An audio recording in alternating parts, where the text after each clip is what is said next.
والأرض بالطبيعة. أنتم كنتوا اتصلتوا ابتداء من 5 مساء وقدمتوا عدد كبير من الأسئلة اللي كانت في استقبالها زاد مجموعة من الأساتذة اللي حاضرين معنا، وكيف كيف عدد من الأساتذة حاضرين في البلاتو حتى يجاوبوكم على الأسئلة هذه بالتنسيق مع كامل الفريق. نرحبوا بضيوف والأساتذة اللي هما حاضرين معنا في البلاتو، السيدة والأستاذة يسرى السيالة، مرحبا بك أستاذة. الأستاذ محمد التونسي، مرحبا بك أستاذ. الأستاذ لسعد خير الدين، شكرا. والأستاذة فاتن بسبيس، مرحبا بك أستاذة. وبالطبيعة نذكركم بعد بأرقام الهاتف حتى تنجموا في كل مرة تقدموا الأسئلة نتاعكم، ونمشيو مرة أخرى نرجعوا للمتفقدة مدارس الإعدادية والمعاهد. الأستاذة سندة جبارة، تفضل. سندة جبارة، تفضل مدام. Merci madame. Chers téléspectateurs, chers élèves, bonsoir. Je tiens à remercier l'équipe des enseignants qui se sont investis pour répondre aux questions de nos élèves auxquels nous souhaitons la bonne réussite.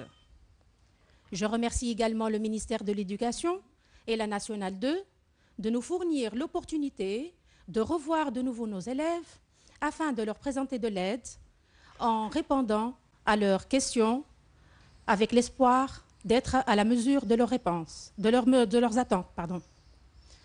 Je voudrais rappeler les modalités de l'évaluation en SVT. En fait, l'épreuve des sciences de la vie et de la Terre, toutes sections confondues, comporte deux grandes parties. Une première, évaluant les capacités de mémorisation et de compréhension. Et une deuxième, évaluant les capacités d'application, d'analyse et de synthèse.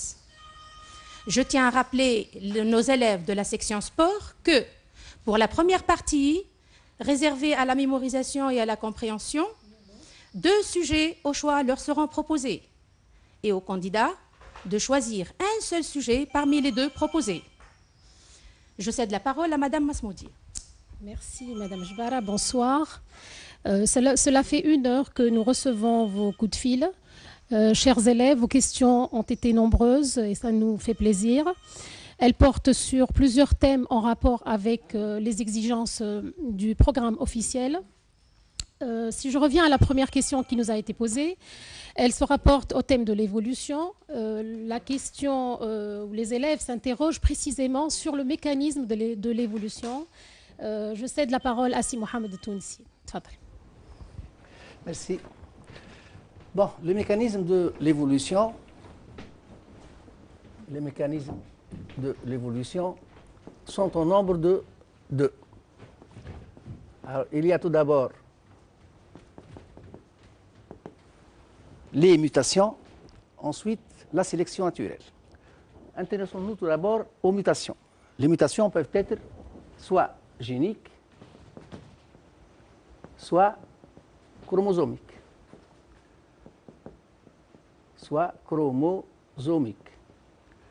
Pour les mutations géniques, c'est une modification au niveau de la structure du gène. Elle touche la structure du gène et entraîne l'apparition de nouveaux allèles. Donc elle est une source de nouveaux allèles, elle est donc une source de diversité ou bien de polymorphisme.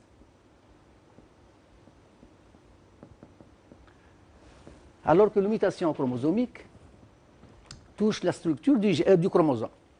Et dans ce cas-là, elle peut être soit par amplification génique, soit par modification du karyotype.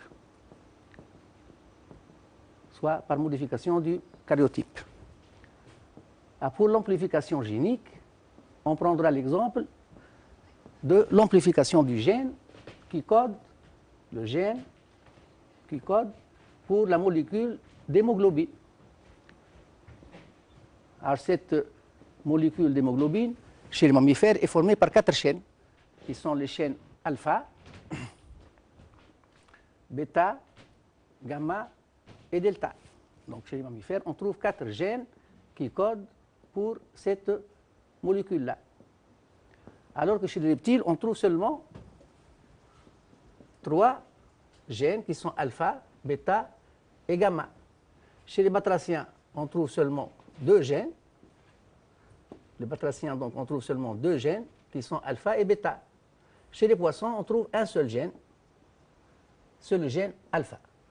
Pour expliquer donc si vous voulez, cette diversité au niveau du gène qui code pour la chaîne de l'hémoglobine, on suppose alors qu'à partir du gène alpha, il y a eu une première duplication qui a donné le gène bêta.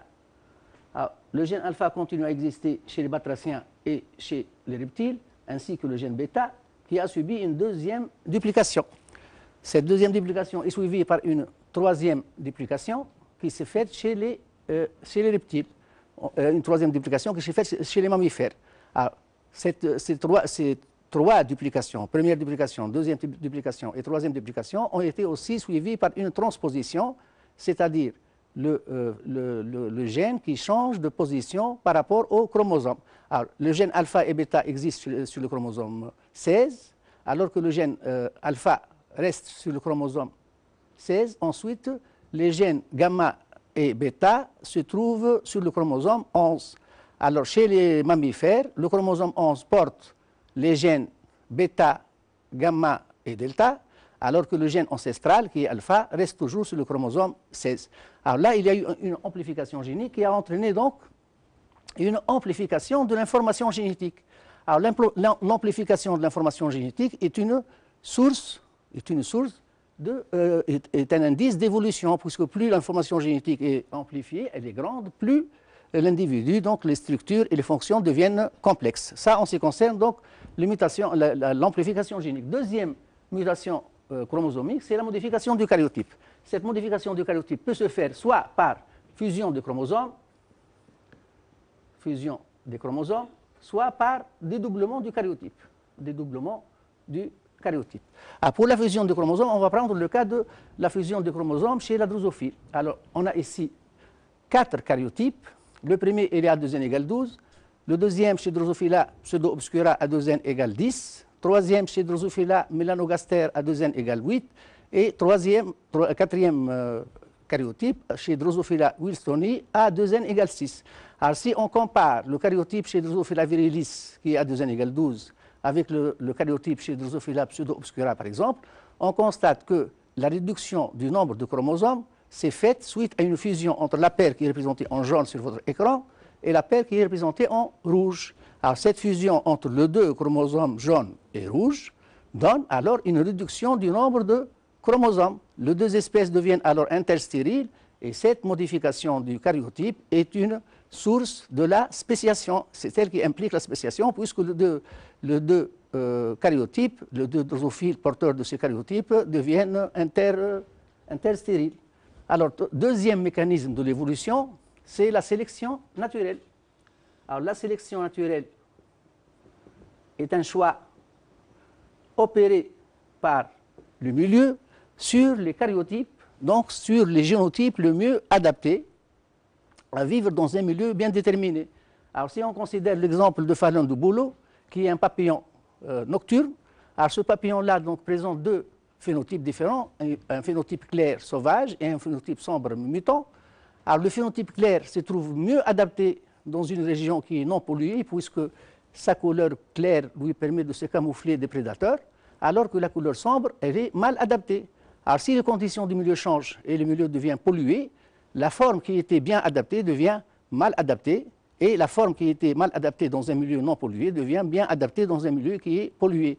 Alors, ainsi donc, la mutation donne de nouveaux allèles, donne de nouveaux phénotypes, et le milieu sélectionne le phénotype, donc le génotype, donc les allèles le mieux adaptés qui continuent à exister. Voilà alors la réponse à cette question, et passons, voyons s'il y a d'autres questions.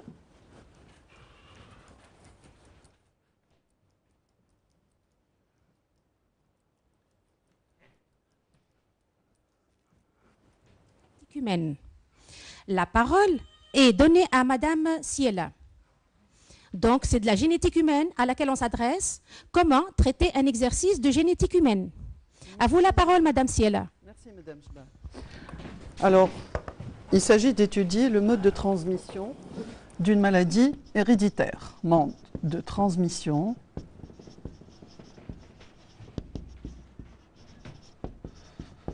d'une maladie héréditaire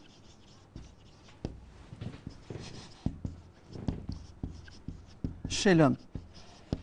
Alors, pour étudier le mode de transmission d'une maladie héréditaire, généralement, on doit retrouver premièrement la relation entre les deux allèles d'un gène et d'autre part, retrouver la localisation du gène. Du moment que la maladie héréditaire est due à la mutation d'un gène qui se présente sous deux formes alléliques. Alors, premièrement, commençons par voir la relation entre les chromosomiques du gène pour ces trois cas. Alors, on commence par le premier, dans lequel deux parents sains ont eu un enfant atteint. Alors, dans ce cas, les deux allèles mutés se trouvent chez l'enfant. Par conséquent, ces deux allèles mutés étaient masqués chez les parents, donc l'allèle de la maladie est récessif. Passons au deuxième cas. Alors, dans cette deuxième famille, les deux parents sont malades. Donc, ils ont eu des enfants et ils ont eu les enfants sains. Donc, les enfants possèdent les deux allèles normaux qui se trouvent par conséquent masqués chez les parents. Donc, dans ce cas, l'allèle de la maladie est dominant. Dans un troisième cas de figure, dans cette famille, là où l'enfant atteint a au moins un parent atteint, alors l'allèle de la maladie peut être soit dominant, soit récessif. Alors, étudions en même temps, sur ce troisième cas, la localisation des allèles du gène. Alors, commençons par voir si l'allèle responsable de la maladie est porté par Y. Alors, dans ce cas, premièrement, la présence d'une fille malade infirme cette hypothèse à rejeter. D'autre part, la présence d'un garçon malade alors que son père est sain, donc, permet de rejeter cette hypothèse. Passons à une deuxième hypothèse à discuter, c'est le fait que l'allèle soit responsable de la maladie et l'allèle responsable de la maladie, est récessif autosomal. Alors, dans ce cas, choisissons le couple d'allèles, grand A, petit a, avec grand A l'allèle normal dominant, petit a l'allèle muté récessif. Dans ce cas, le garçon atteint a pour génotype petit a, il est homozygote, il a reçu petit a de chez sa mère malade homozygote et le deuxième allèle petit a de chez son père sain hétérozygote. Alors que la fille, de son côté, est aussi hétérozygote, puisqu'elle a reçu grand A de chez son père et petit a de chez sa mère. Donc, cette hypothèse est à retenir. Alors, discutons une autre hypothèse, le fait que l'allèle responsable de la maladie soit récessif et lié au sexe. Porté par X. Alors, dans ce cas, le garçon atteint a pour génotype X petit a Y. Il a reçu X petit a de chez sa mère malade homozygote X petit a et Y de chez son père sain X grand A Y. La fille de son côté saine et hétérozygote puisqu'elle a reçu X grand A de chez son père et X petit a de chez sa mère. Aussi, cette hypothèse est à retenir. Alors, passons à discuter une autre hypothèse, le fait que l'allèle responsable de la maladie est dominant autosomal.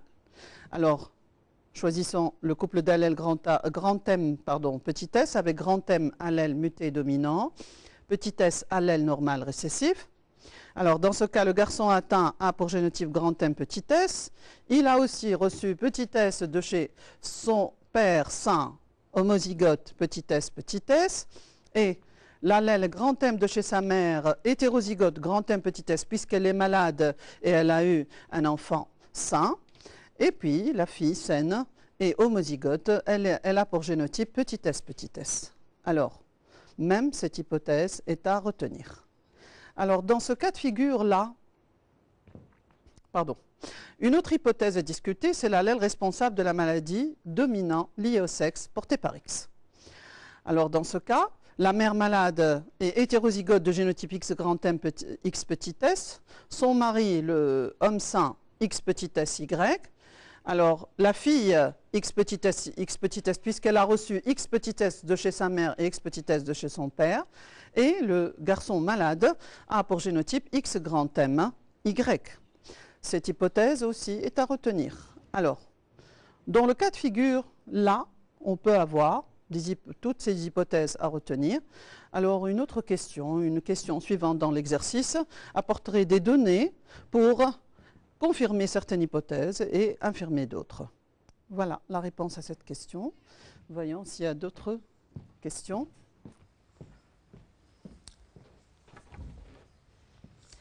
Des questions portent sur la génétique des diploïdes. Les élèves veulent savoir comment reconnaître si deux gènes sont indépendants ou liés.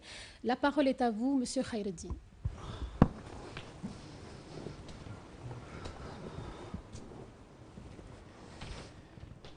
Donc, merci Madame Masmoudi Mouna. Donc, pour répondre à cette question de la génétique des diploïdes,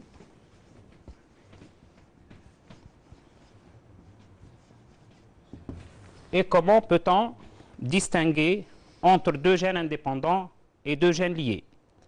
Bien sûr, la distinction entre gènes indépendants et gènes liés se fait selon la répartition statistique des résultats du croisement. Considérons dans ce cas-là deux couples d'allèles autosomaux, A1 et A2, B1 et B2, chez un être diploïde et qui contrôle deux caractères héréditaires.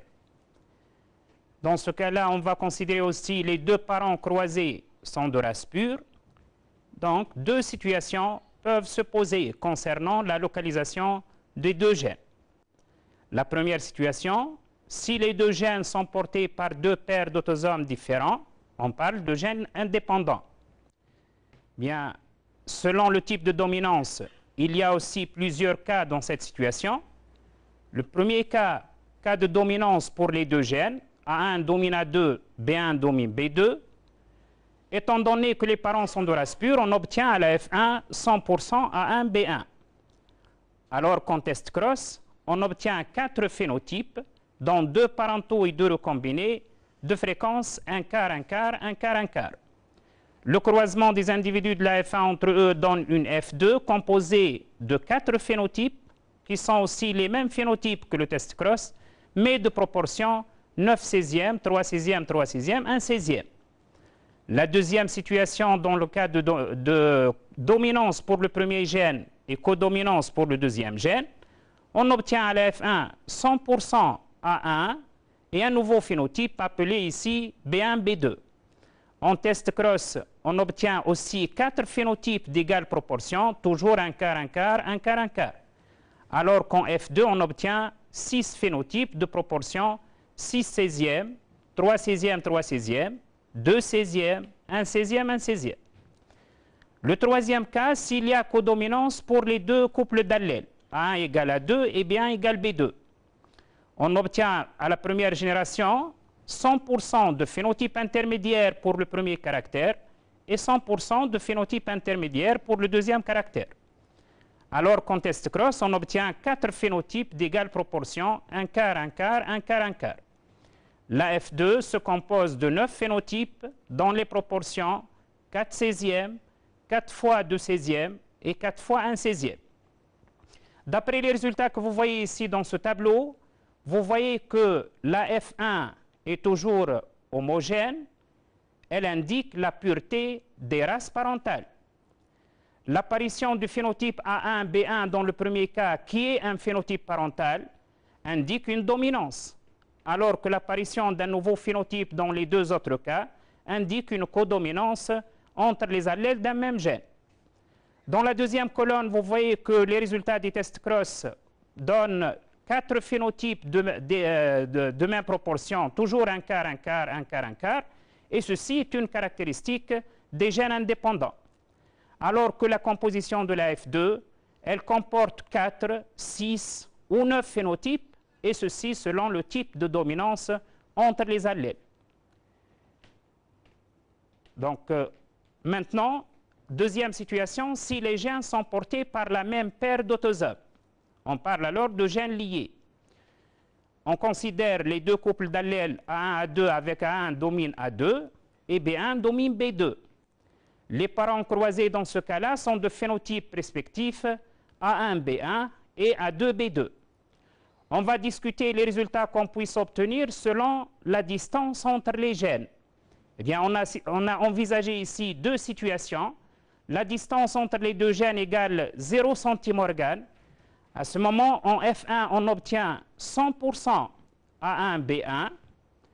En test cross, 100% A1, B1. En test cross, on obtient deux phénotypes parentaux, A1, B1 et A2, B2, de même proportion, 50%, 50%. À la F2, les mêmes phénotypes parentaux, mais de fréquence 3 quarts, 1 quart. Eh bien, que signifient ces résultats? Eh bien, ces résultats vous rappellent le monohybridisme que vous avez vu en troisième, c'est-à-dire un demi, un test cross et 3 quarts, 1 quart en F2, c'est-à-dire que les deux gènes se comportent comme un seul gène, et on parle alors d'une liaison totale. La deuxième situation, les deux gènes sont éloignés, ou bien la distance entre les deux gènes est comprise entre 0 et 50 centimorganes. Alors la F1, puisqu'on a dit elle dépend de la dominance, et la dominance ici est la même, donc 100% à un B1, en test cross, on obtient 4 phénotypes, dont les deux premiers que vous voyez sont des phénotypes parentaux, et les deux autres sont des phénotypes recombinés. La fréquence des phénotypes varie selon qu'il s'agit de phénotypes parental ou recombinés. 1 moins P sur 2, 1 moins P sur 2 pour les phénotypes parentaux et P sur 2 pour les phénotypes recombinés. En F2, on obtient 4 phénotypes, les mêmes obtenus en test cross, alors que les proportions sont variables en fonction de P, selon qu'il y a un brassage intrachromosomique chez le mâle et la femelle, ou bien un brassage intrachromosomique uniquement chez la femelle. Eh bien, ce résultat, dans ce cas, la fréquence des phénotypes parentaux sera alors toujours supérieure à la fréquence des phénotypes recombinés, et on parle de liaison partielle. Eh bien, à partir de ces deux tableaux, la fréquence des recombinés qu'on a utilisé tout à l'heure, c'est le nombre des phénotypes recombinés sur le nombre total d'individus obtenus dans un test cross. Le deuxième point, lorsque deux gènes sont liés, on peut alors estimer la distance qui les sépare. Eh bien, pour calculer la distance, on est censé connaître la valeur de P. La distance entre deux gènes égale à P fois 100. Et cette distance D, elle exprime la fréquence de recombinaison en centimorganes. Maintenant, à partir de la valeur de D, on peut représenter la carte génétique ou la carte factorielle. On représente un chromosome sur lequel on localise relativement les deux gènes avec la distance trouvée entre les deux gènes. Il faut noter ici une petite remarque que chez les drosophiles, le mâle ne réalise pas de crossing over et par conséquent, il ne produit pas de gamètes recombinés. Merci et je donne la parole s'il y a d'autres questions. Merci, Khaireddine. Maintenant, 2 questions nous sont parvenues se rapportant au réflexe myotatique. La première concernant la détermination du circuit nerveux qui intervient dans ce type de réflexe. Et par la réponse à la deuxième question, on expliquera le mécanisme de coordination de l'activité des muscles antagonistes au cours du réflexe myotatique. Madame Besbès, voulez-vous répondre à ces 2 questions? Bien sûr, merci. Je vous en prie. Donc le réflexe myotatique, qui est la contraction involontaire d'un muscle suite à son propre étirement, fait intervenir 2 circuits nerveux. Donc nous allons étudier les 2 circuits nerveux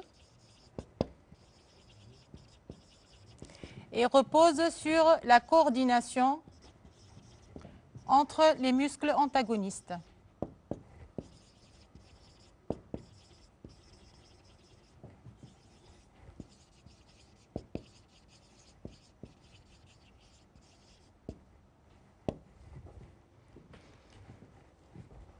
Alors nous allons prendre le cas du réflexe rotulien.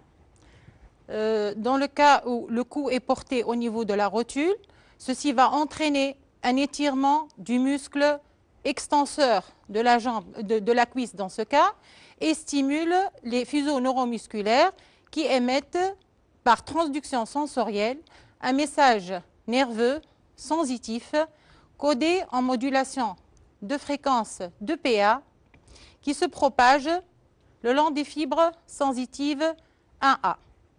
Alors ce message nerveux sensitif, arrivant au niveau de la moelle épinière, entraîne l'activation du motoneurone alpha du muscle étiré, d'où naissance d'un message nerveux moteur de fréquence moins importante que celle du message nerveux sensitif, à l'origine de la contraction du muscle étiré. Alors, ce circuit nerveux monosynaptique excitateur représente le circuit du réflexe myotatique.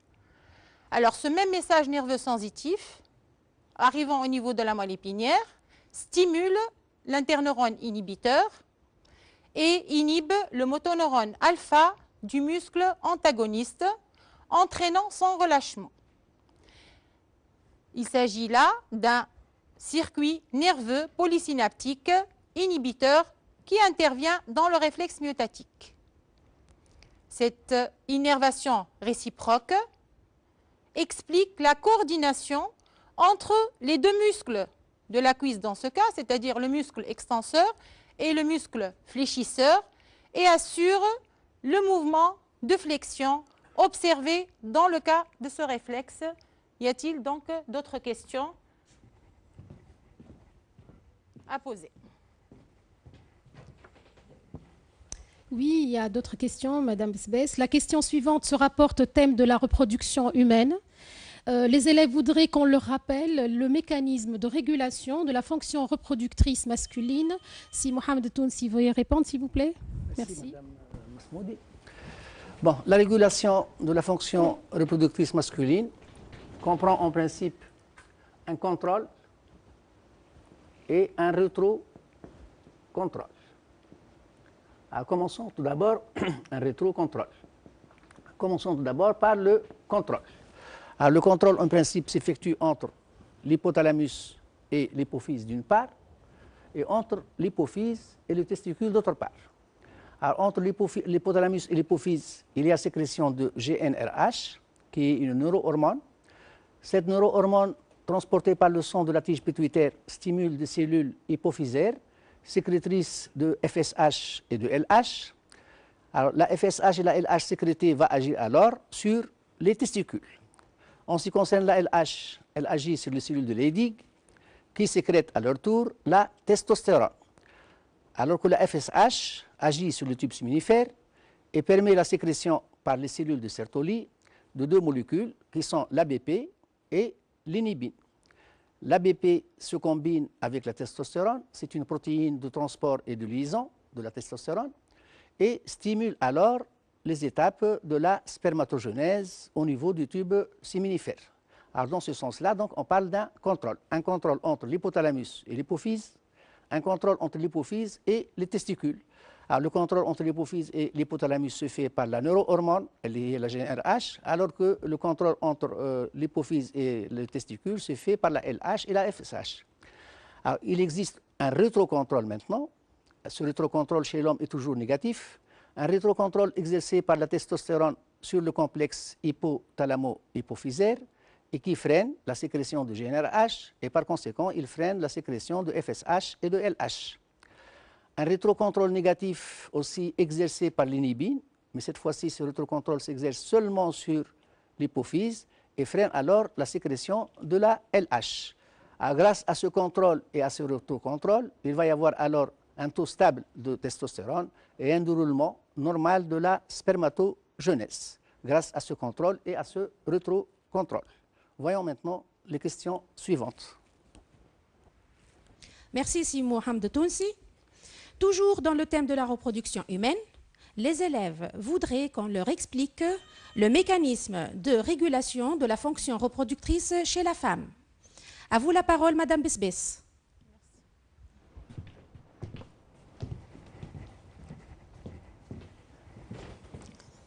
Donc pour la régulation de la fonction reproductrice chez la femme,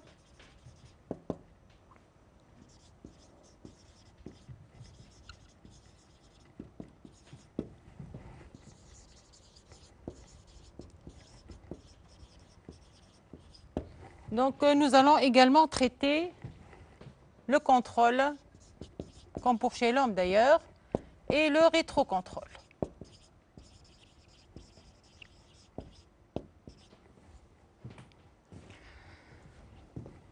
Donc la fonction reproductrice chez la femme résulte d'une interaction entre le complexe hypothalamo-hypophysaire et les ovaires et qui agit également sur le cycle utérin. Alors commençons donc par le contrôle, comme pour chez l'homme d'ailleurs. L'hypothalamus sécrète une neurohormone, la GnRH, qui agit au niveau de l'hypophyse et stimule la sécrétion des gonadostimulines, donc à savoir la FSH et la LH. La FSH va agir essentiellement donc, pendant la phase folliculaire du cycle ovarien, stimule la croissance folliculaire et la sécrétion d'une hormone ovarienne, des hormones ovariennes, les œstrogènes.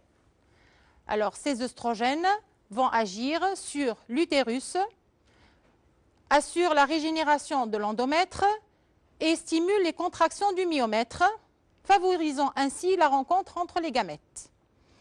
Pendant la phase ovulatoire, donc la FSH et la LH agissent en synergie sur le follicule mûr, essentiellement la FSH et la LH, et ce qui va permettre donc la maturation de l'ovocyte 1 en ovocyte 2 et induit donc l'ovulation. Pendant la phase lutéinique, donc c'est la LH qui agit essentiellement donc sur le cycle, donc le reste du cycle, donc permet la transformation du follicule éclaté en corps jaune et stimule la sécrétion des hormones ovariennes, œstrogènes et progestérone. Ces hormones ovariennes agissent également donc sur l'utérus, donc continuent l'accroissement de l'endomètre et la formation de la dentelle utérine essentiellement sous l'action donc de la progestérone qui inhibe les contractions du myomètre. Donc la formation de la dentelle utérine et l'inhibition du myomètre, c'est-à-dire le silence utérin, donc prépare l'utérus à une éventuelle nidation. La régression du corps jaune qui s'observe à la fin du cycle ovarien donc entraîne la chute des hormones ovariennes et l'apparition des menstruations. Ces hormones ovariennes exercent une action en retour sur le complexe hypothalamo-hypophysaire. En effet, les œstrogènes sécrétés à faible dose par les follicules en croissance exercent un rétrocontrôle négatif sur le complexe hypothalamo-hypophysaire, ce qui entraîne la diminution de la fréquence des pulses de GnRH et par conséquent donc la diminution de la sécrétion des gonadostimulines, essentiellement la FSH. La forte dose d'œstrogène sécrétée par le follicule dominant exerce un rétrocontrôle positif sur le complexe hypothalamo-hypophysaire. On observe une hypersécrétion pulsatile de GnRH qui induit le pic de FSH et surtout la décharge ovulante de LH observée pendant l'ovulation. Alors, à la fin du cycle, c'est-à-dire pendant la phase lutéinique, les hormones ovariennes sécrétées par le corps jaune exercent en permanence un rétrocontrôle négatif sur le complexe hypothalamo-hypophysaire, ce qui maintient un taux faible de gonadostimulines pendant cette période du cycle.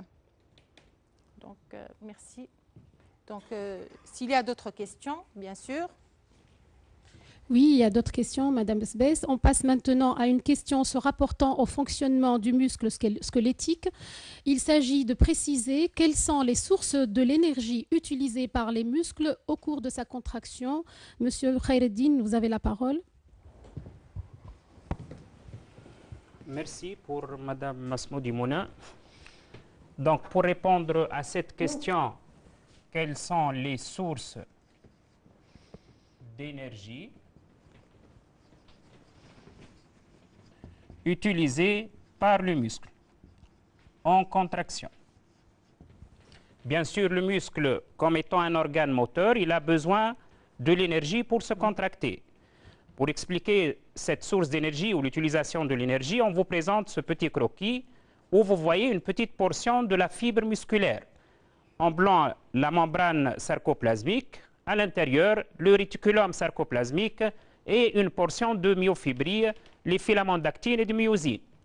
suite à l'arrivée d'un potentiel d'action provenant de la fibre nerveuse et qui se transmet à la fibre musculaire, puis se propage le long de la membrane jusqu'à atteindre les citernes terminales du réticulum, ce qui va déclencher la libération des ions calcium dans le sarcoplasme et par suite la formation d'un complexe actine-myosine-calcium. Eh bien, ce complexe doué d'une activité ATPasique importante va permettre l'hydrolyse de l'ATP et la libération de l'ADP plus PI et de l'énergie. Cette énergie sera partagée en une partie qui va assurer la contraction, donc le raccourcissement du muscle, et une autre partie libérée sous forme de chaleur, c'est la chaleur initiale de contraction. Maintenant, lorsque le muscle utilise de l'ATP, eh bien, cet ATP est régénéré au fur et à mesure de son utilisation.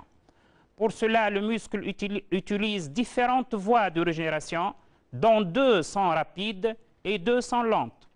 Eh bien, les 2 voies rapides, première voie rapide, ADP plus ADP, en présence d'une enzyme, la myokinase, donne l'AMP plus l'ATP. La deuxième voie, ADP plus créatine phosphate, en présence d'une enzyme créatine kinase, donne de la créatine, plus de l'ATP, plus de la chaleur initiale de relâchement. Les 2 autres voies, les voies de régénération lente, utilisent le glucose provenant du sang et transformé en glycogène dans la fibre musculaire. Eh bien, l'hydrolyse du glycogène nous donne le glucose phosphate. La glycolyse, c'est la transformation du glucose phosphate en acide pyruvique et ça libère de l'énergie utilisée pour la synthèse de l'ATP. Maintenant, le devenir de l'acide pyruvique va avoir 2 destinations possibles.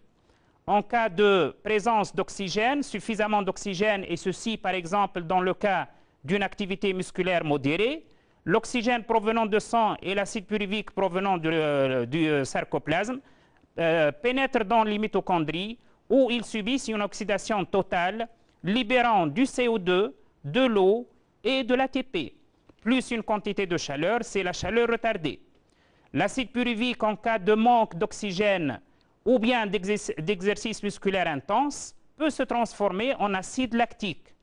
Eh bien, toutes ces voies-là régénèrent de l'ATP qui sera bien sûr utilisé par le muscle pour différentes fonctions, en particulier pour se contracter. Donc, merci pour votre attention et je cède la parole s'il y a une autre ou d'autres questions. Merci, M. Khaireddine. Une autre question portant sur le fonctionnement du muscle squelettique.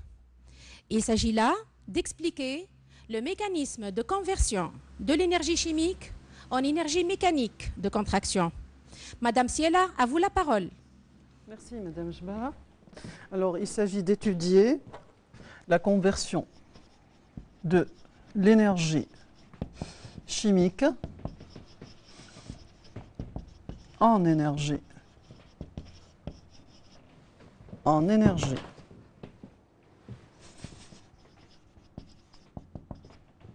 mécanique de contraction musculaire. Alors, il s'agit de rappeler, pour commencer, la structure du muscle exactement au niveau duquel on va étudier la conversion de l'énergie chimique en énergie mécanique, qui est l'unité fonctionnelle du muscle, c'est-à-dire sarcomère. Alors, ce sarcomère se compose par des filaments de myosine,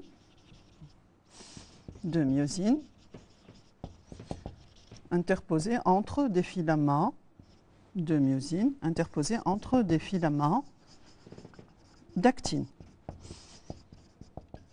Et la contraction du muscle revient à la contraction d'un sarcomère. Donc le sarcomère passe par 2 états.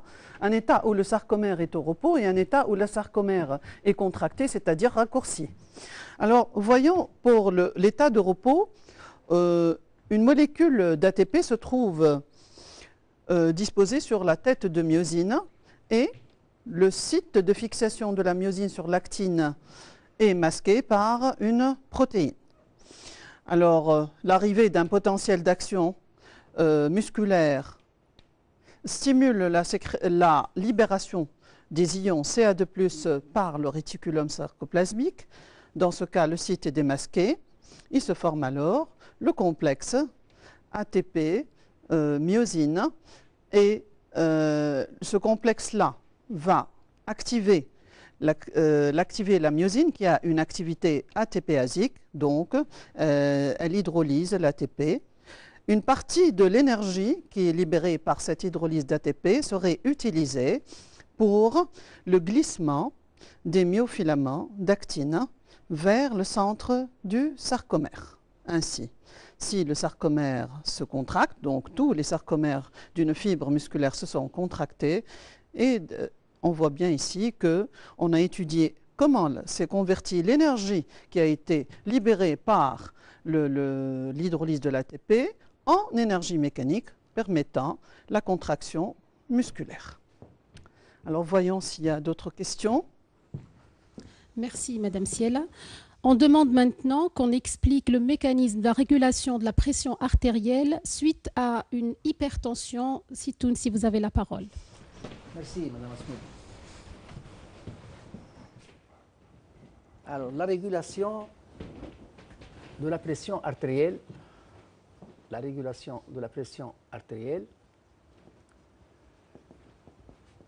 dans le cas d'une hypertension, fait intervenir un mécanisme nerveux. C'est un mécanisme nerveux de type réflexe. Mécanisme nerveux de type réflexe. Alors, ce mécanisme nerveux de type réflexe, donc, va comprendre les éléments anatomiques que vous connaissez déjà et qui interviennent dans n'importe quel réflexe, le réflexe myotatique ou bien le réflexe régulateur de la pression artérielle. Alors, ces éléments anatomiques sont au nombre de 5. Il y a tout d'abord un récepteur sensoriel où se réalise la transduction, des fibres nerveuses afférentes sensitives qui transmettent les potentiels d'action du récepteur vers un centre nerveux, un centre nerveux intégrateur, des fibres nerveuses motrices efférentes qui transportent donc un message nerveux efférent du centre vers l'organe effecteur, et un organe effecteur donc qui va accomplir la réponse. Alors, dans notre cas, le récepteur sensoriel sont les barorécepteurs situés dans la crosse aortique et le sinus carotidien. Les fibres nerveuses afférentes sont le nerf de Sion et le nerf de Hering.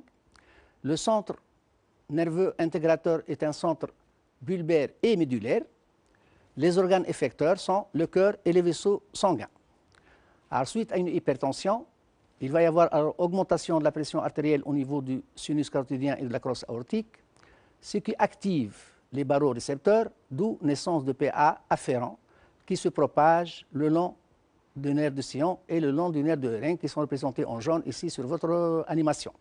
Arrivant au niveau du centre bulbaire, ces potentiels d'action vont avoir deux effets antagonistes. D'une part, il va y avoir stimulation du nerf 10, activation du nerf 10, et là vous voyez le potentiel d'action qui se propage sur le nerf 10, qui vont atteindre le cœur et libérer un neurotransmetteur qui est l'acétylcholine. Et l'acétylcholine a un effet cardio-modérateur. Alors, vous voyez que le rythme cardiaque est passé de 125 à 75 battements par minute, donc il y a eu une baisse du rythme cardiaque. Alors, d'autre part, les mêmes messages nerveux arrivés au niveau du bulbe vont stimuler l'interneurone inhibiteur. Alors là, voilà, vous voyez donc le centre qui va être inhibé, c'est le centre vasomoteur. Alors, d'où inhibition du centre médulaire, qui se trouve plus bas. Là, le centre médulaire représenté en rouge ici sur votre schéma. Et cette inhibition inhibe alors les fibres sympathiques ou bien orthosympathiques. L'artère qui est un muscle lisse, inhibé, il se relâche et il y a alors une vasodilatation. Alors, la baisse du rythme cardiaque d'une part, la vasodilatation d'autre part, vont entraîner alors une baisse de la pression artérielle qui corrige l'hypertension.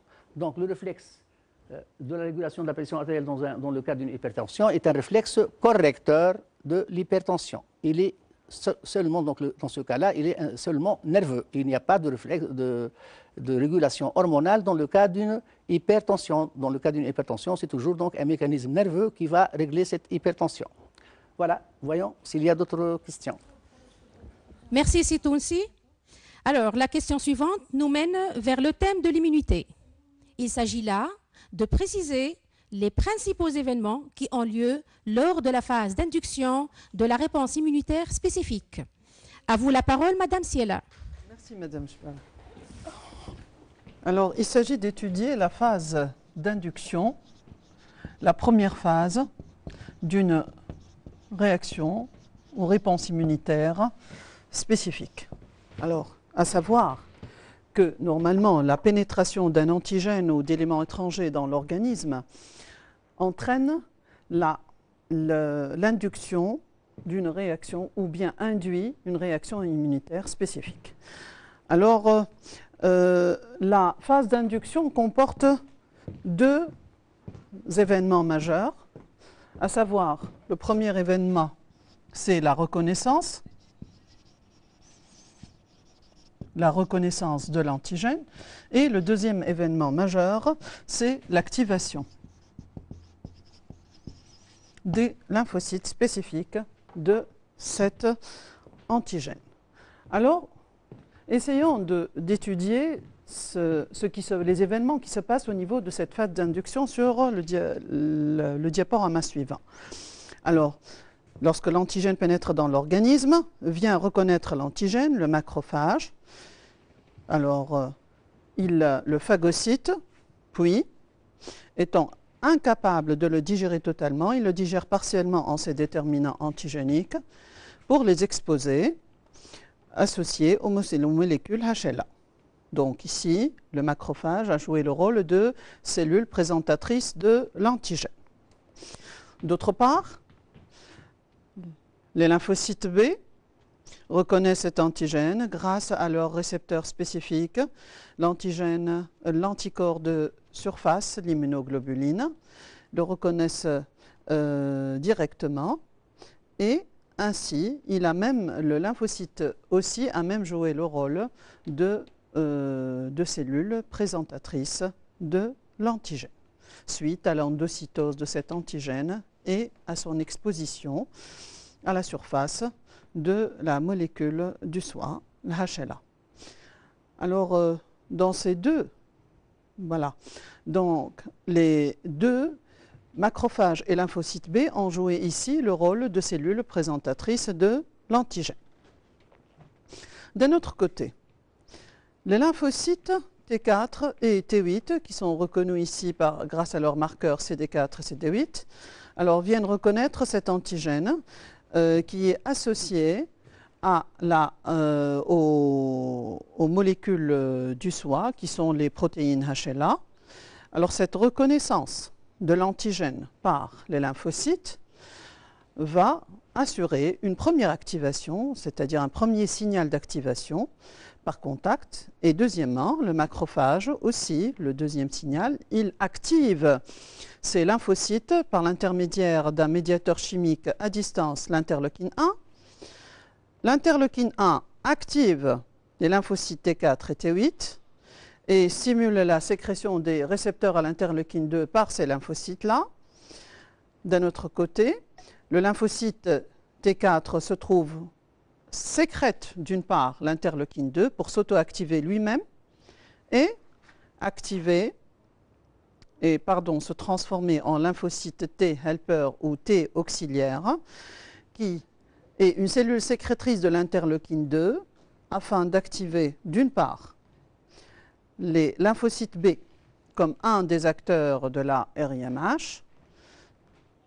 On aura donc des LB activés et d'autre part activer les lymphocytes T8 comme un des acteurs de la RIMC ou bien de la réaction immunitaire à médiation cellulaire. Ainsi, on aura des LT8 activés et se fera donc l'amplification de la réponse immunitaire. Alors, on a parlé ici d'événements majeurs qui sont la reconnaissance et l'activation. Alors, la reconnaissance de l'antigène aussi, un autre événement, la reconnaissance de l'antigène par les lymphocytes. Il s'agit aussi d'un événement qui est appelé la sélection clonale. Alors, parmi le répertoire immunologique, il y aura sélection des clones de LT4, LT8 et des lymphocytes B qui sont spécifiques à cet antigène.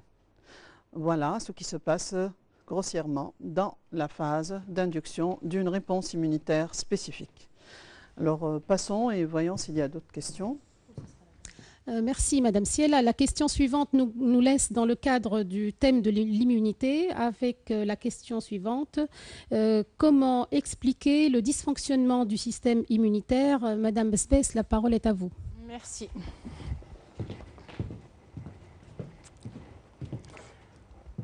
Alors donc pour répondre à cette question de dysfonctionnement du système immunitaire,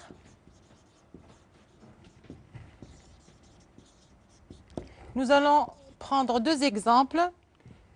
L'exemple du sida, c'est le syndrome d'immunodéficience acquise, et également le cas des allergies.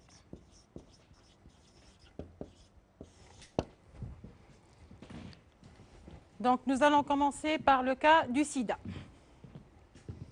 Donc dès l'introduction du VIH dans l'organisme, alors le VIH infecte les cellules cibles, qui sont des cellules qui portent des récepteurs CD4, à savoir les LT4 et les macrophages.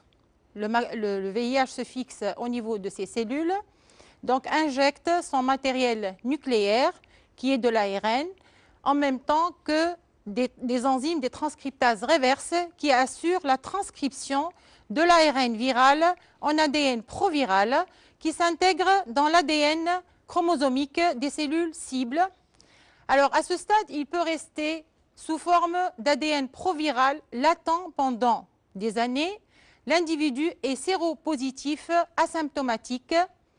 Alors seulement l'ADN proviral peut aussi être activé et il subit une transcription pour donner de l'ARN messager, puis il sera traduit en protéines virales qui s'assemblent, bourgeonnent pour donner d'autres particules virales qui vont infecter d'autres cellules.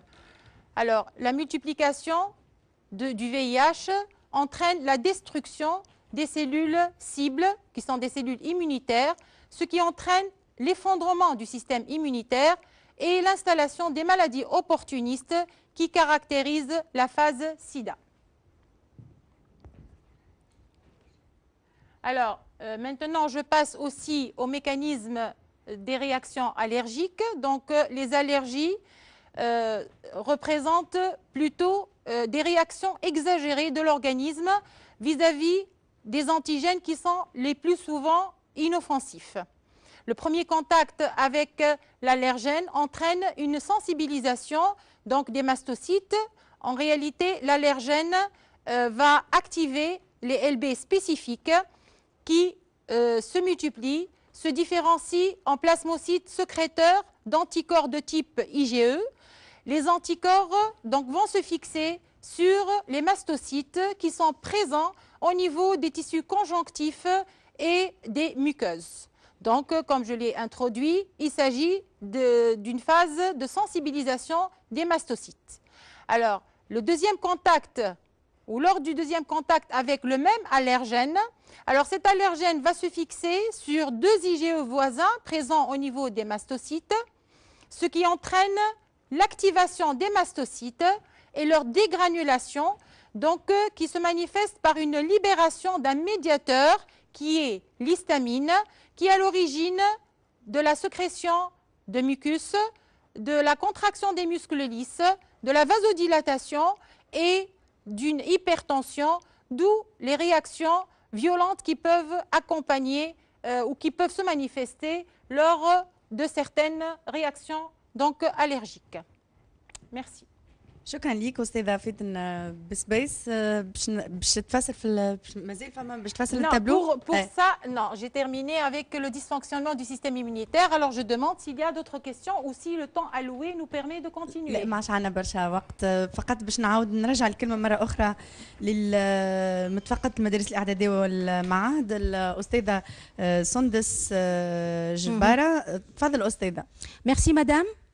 Alors, nous aurions souhaité répondre à toutes les questions de nos élèves, mais faute de temps, ceci n'a pas été possible. Alors, je tiens à remercier Semi Rebah, notre collègue, qui nous a assuré le côté technique. Je tiens aussi à remercier encore une fois nos collègues qui se sont investis pour répondre aux questions de nos élèves. Pour finir, je tiens à rappeler nos élèves de bien cerner l'objectif de chaque question. Et ceci en apportant une grande importance à 2 points essentiels. Le premier point, il s'agit de souligner sur l'énoncé de l'épreuve les mots-clés qui sont en rapport direct avec le savoir à mobiliser. 2, en faisant très attention à la signification des verbes d'action avec qui commencent toutes les questions de l'épreuve. Pour cela, je peux vous envoyer au manuel scolaire des élèves de la 4e année sciences expérimentales à la page 341 ou au manuel scolaire des 4e année sciences mathématiques à la page 155 où se trouve inscrit un tableau résumant la signification de la majorité des verbes d'action du genre analyser, analyser en vue de, expliquer, déterminer, etc. Encore une fois, bonne réussite à tous nos élèves. Merci pour votre attention. Au revoir. شكرا لك أستاذة سندس جبارة من فقط المدارس الإعدادية والمعاهد، وشكرا زيدا للأساتذة اللي كانوا معاك، الأستاذ سامي رباح والأستاذة منى المصمودي، واللي كانوا استقبلوا كامل المكالمات الهاتفية للتلاميذ الخاصة بمادة علوم الحياة والأرض. بقى لنا كان نتمنى لكم كل نجاح والتوفيق، ونشكر زيدا الأساتذة اللي كانوا معنا في البلاتو واللي هما جاوبوكم وقدموا لكم الإجابات على الأسئلة نتاعكم، الأستاذ محمد التونسي، الأستاذ خير الدين، الأستاذة يسر السيالة، والأستاذة فاتن بسباس. شكرا لكم، يعطيكم الصحة، وشكرا لكل التلاميذ على المتابعة. نذكركم غدوة باش يكون عندكم درس مادة الإعلامية. رقم الهاتف إذا كان تحبوا تحطوا الأسئلة نتاعكم ابتداء من الساعة 5 مساء تنجموا تطلبوا على 71 845 300 ولا على 71 848 808. إن شاء الله بالنجاح والتوفيق. صباح على خير وفي الأمان.